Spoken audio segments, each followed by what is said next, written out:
ꯑꯍꯥꯟꯕꯃꯛꯇꯗ Meerel Gi Mingselna mayambu ikoknona taramno oksari mayangi mafamda khudol tamjanabagidamak ngasi Sanarembi gi season 2 Tarengleibi gi 39 suba saruk ado puduna laksari wari asi kari orakpa kari thorakpa haibado hojik wari asi taminaraga mayam punna khangminarasi Shamu ado mahakna nganglibasing ado loinamak khangi ngaihak mikup khara Sanarembi ni nganglibasing ado tuminna taduna lay laigi sadong oiba samu angawado amuktang nungsina yenglamlaga haungna khonglambi lumlum lauba mong hadaba khongthang thangtuna thangjing singmai adomda mamai adu amuk ontuna thangjing singol tamna kaida loiroi karakli Samu ado Sanarembi gi mityengdagi asum tamkhri Thangjing singkhong adudagi nungthilgi matam aduda makhutta wa matang teret panba adu paituna mayum yongna malakli mayum hek yobaga maki khongchat matek adugi wari adu liri matang teret panba wa ado mapa amadi morambana fazana saisu oina ituna semli saisu adu laipau amadi mangtaki matung inna laing thoka aduda thamli hek thambaga Sanamahi yumlai oiba ado thauni jari aduga saisu adu yengna Wangamban haijarai he singulai gi masak oiba langlen kongyangwa matang teret panbana semba saisu nangdi athoibani ngasidagi yumlai ka asida thamlabani ira thauni panglabani ngasidagi saisu nahakna imung manung asida tarakadaba awa ana pumnamak ado ngakthok piramuko nakan thok piramu Ashumna Wangambana Thauni Parai Selak Labada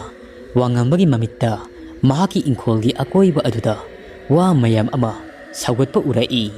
Waton Chongkhalai Yum Amadi Inkholgi Akoiba Aduda Wanok Songai Wa Mayam Ama Mahaki Mamit Aduda Sambal Sea Khabadawna Urakli Wagi Watol Lamlakli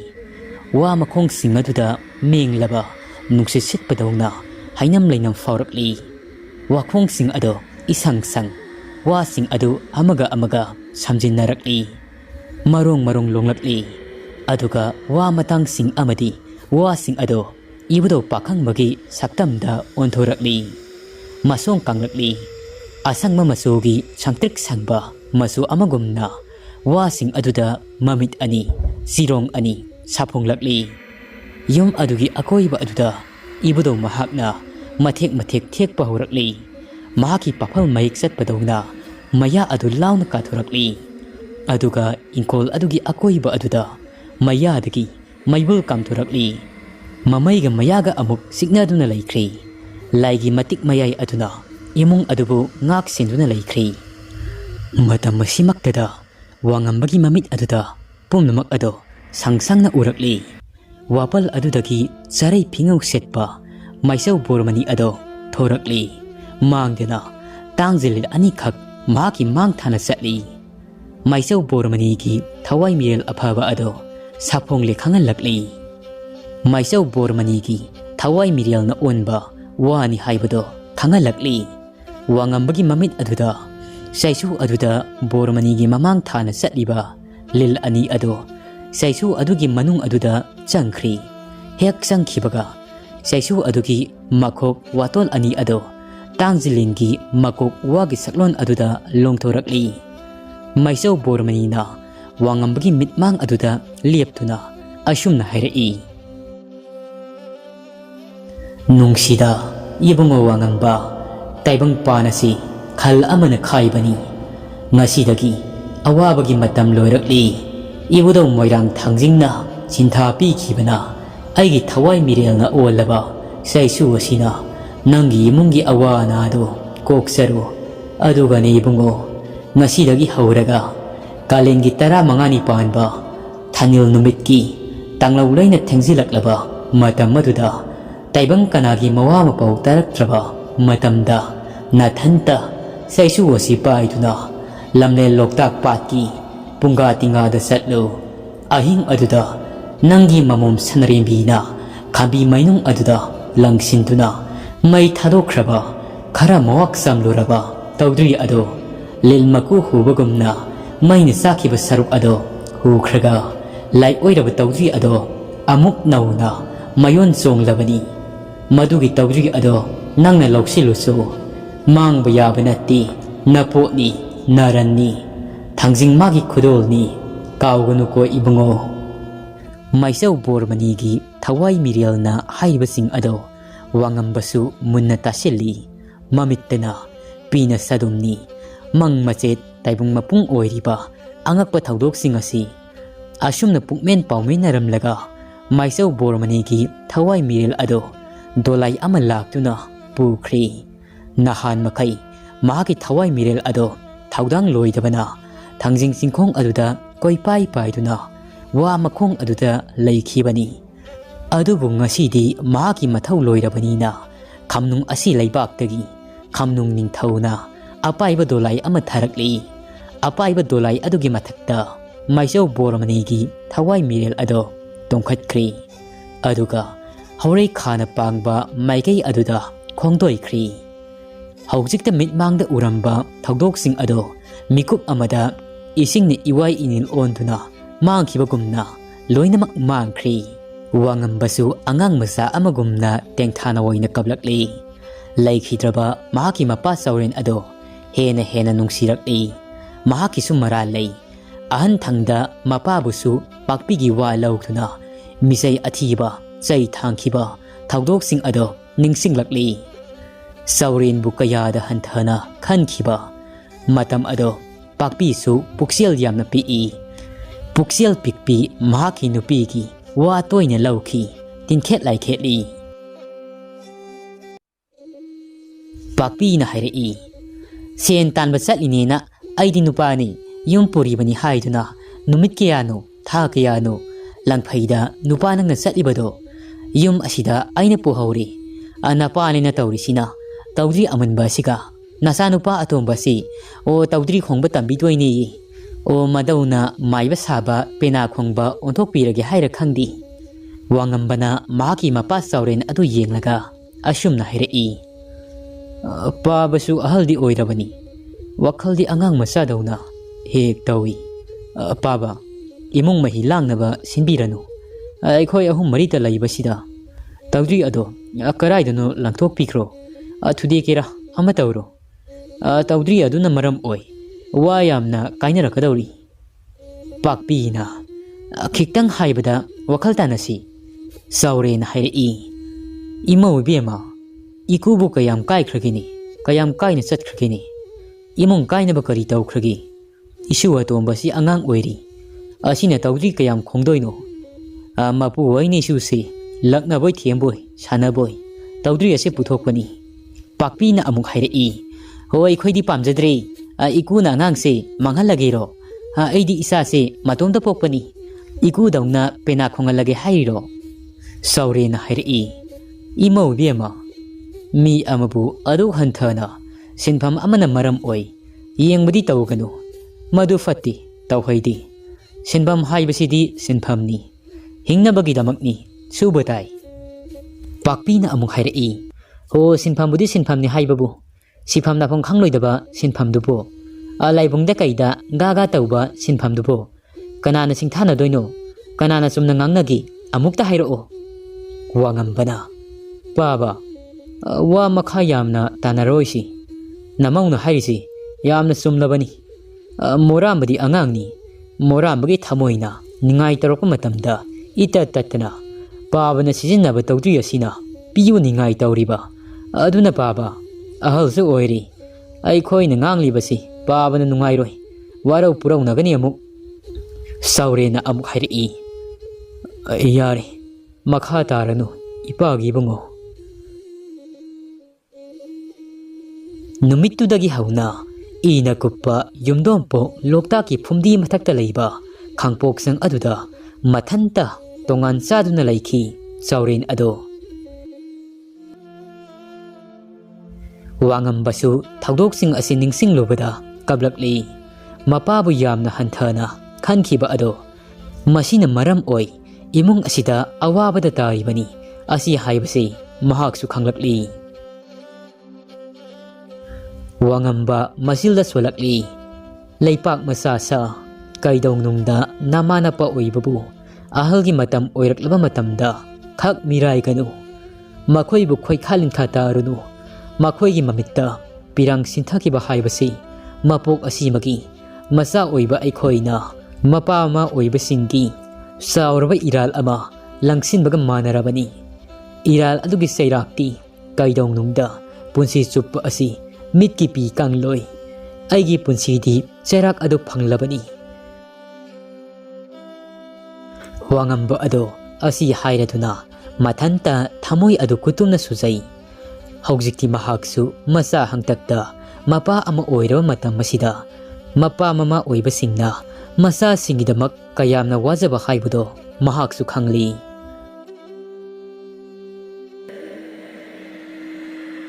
Numit asigi matungda fatraba thawai Meerel amatta fe lauba ngamkhidri. Fatrabi Sanarembi gi thawai ado kunthong lansin mangamdri. Adumak thambal gi thawai adusu matam matuda fatrabi Sanarembi gi thawai ado asengba Sanarembi ado halakli haiba mahakti khangba natti. Yum asida matik laiba saisu amasu lairi haibasi mahakti tasengna khangba natti. Thangjing harawa asida loiba ngairi khalli adubu amuk makhalli. Numit kayani yum hanjindabasi kari hairamgani kari khalamgani. Fatrabi Sanarembi gi thawai asina thokpa ama haizilagi khalli. Makhoidi taibangni aingondagidi henjinba kayongnungda yaroi henjilaklaba henjinbagi thabak ado tawraga loiri. Haina khibagi matung inna kalengi thani numit ado wangambasu ngaiduna laikhri. Sanarembi di yamungdagi mapal thokandri. Mapaga mawpagana numit kharani sida aduna arabaga unabagi tanja adu fanglamdi. Kusumsu hanagumna imung asida changlakadaba ado thawai ani asina mahakpu kupsen senatuna lay haibado khangbana khong thangjilakpa ngamdri khong thangjilakpa yakhidri. Sanarembi su tuminna de laiti saisu ado fanglabanina makha taba kaidoba yaba haibado adumak khalli. Fatraba thawai singasi manghannaba amaibi tamugi wa ngairagi adubu mahak mashadi asuki matik langteknarami. Araba ado awafamda takhidra haibasigi nungsiruba kaubanina thamoi sengna arabagidamak asuk wajaba. Nongma numit kharanigi matungni araba ado soidana unaragi lepli. Ibudong moirang thangjing harauringai sida nongma asum haukhibana kalen thagi thanil ado yaurakli. Numit adugi numidangni wangamba ado Loktak kumlugi hairei. Mangonda hairamasing ado Sanarembi amadi morabgi mafamda loinamak hairamni. Toudri ado matau karamna Loktak laiji irolnung aduda lairiba khallubada angakpa amadi oikhri. Sanarembi amadi moramba ado morambana mainungdagi kalhauraba Toudri ado losillaga thamkhibani mafam chana. Haigumdana morambagi Toudri adugi thampham adu yenglubada Toudri adude lairamdri. Toudri adu lairamdraba aduda pungangai. Toudri adu matau kramna Loktak irolnung aduda lairibunu khallubada wakhalna lamba fanglamdi. Warubina lona sanglaga huran khiba ado makhoidi khangba natti. Angamba amagi mathakta angamba amalai khanganbagumna khoimom lainura atombi arai leimana Toudri adu amuk muntuna Loktak irolnung aduda thadakhibani asi haibasi makhoidi khangba natti. Adubu Toudri ado anawu mayol ama songlani khallubada asuki matik haraujramni. Wangamba masa singaduga pukmen pangmenaramlaga Loktak khongba lomda makhusu saisu adu pairaga athengba ahing aduda moirang punga tingada Toudri adu lauba khongdoirakli. Mapana satkhraga masil makwa ani ado yumlai oiba adu thauni parai setna ningduna lehauri. Soibidaba ngambidaba haiduna wangambana satkhraga thong adu sejetna lonsil hauri. Wangambasu leptana lakpana Loktaki manung khara changsinba mafam ama yaurakli. Kege Loktaksu Wang Khurel Moirang Loktaksu Iril Pung Yaurakli Ahingi matam oibana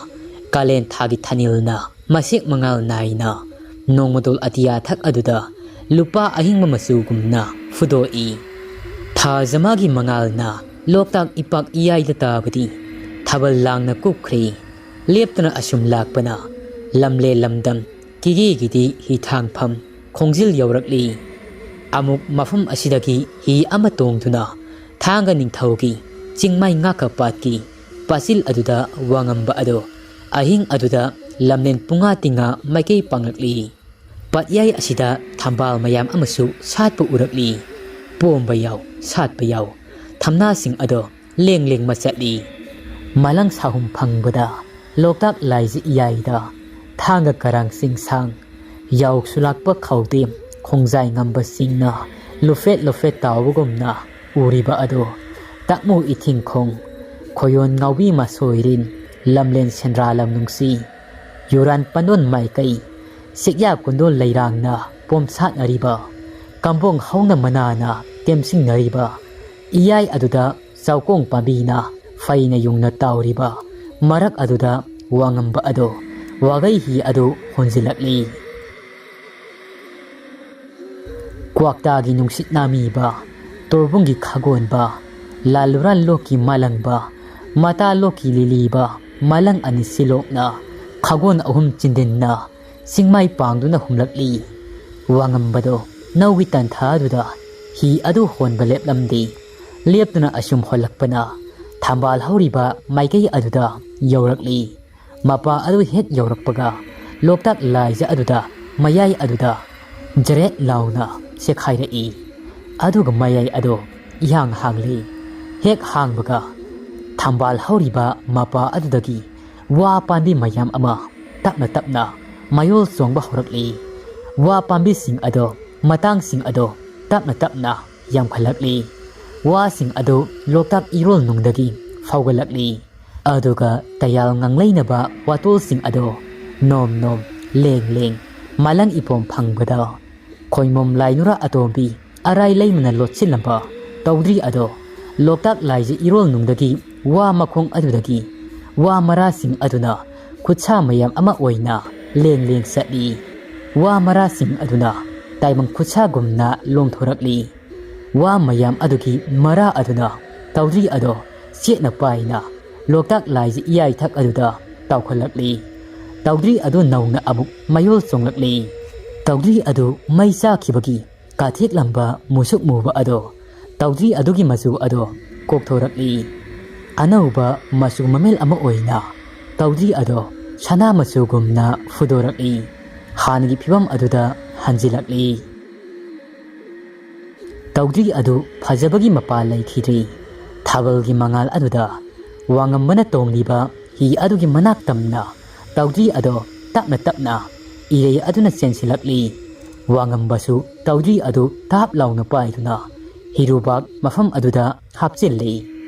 Toudri adu hek hapsinbaga Hi adu tapna tapna Honba haurakli Wa mayol songlak lamba Laiji irol nungdagi Litkhalakpa Thambal makhongdagi Mayol songduna Watol lolamba Wasing ado Amuk nauhongnana Laiji irol nung aduda Lupthakri Wa pambi adu haujikti mangkri Hanagi matawgumna Loktak laija iyay khayamba ado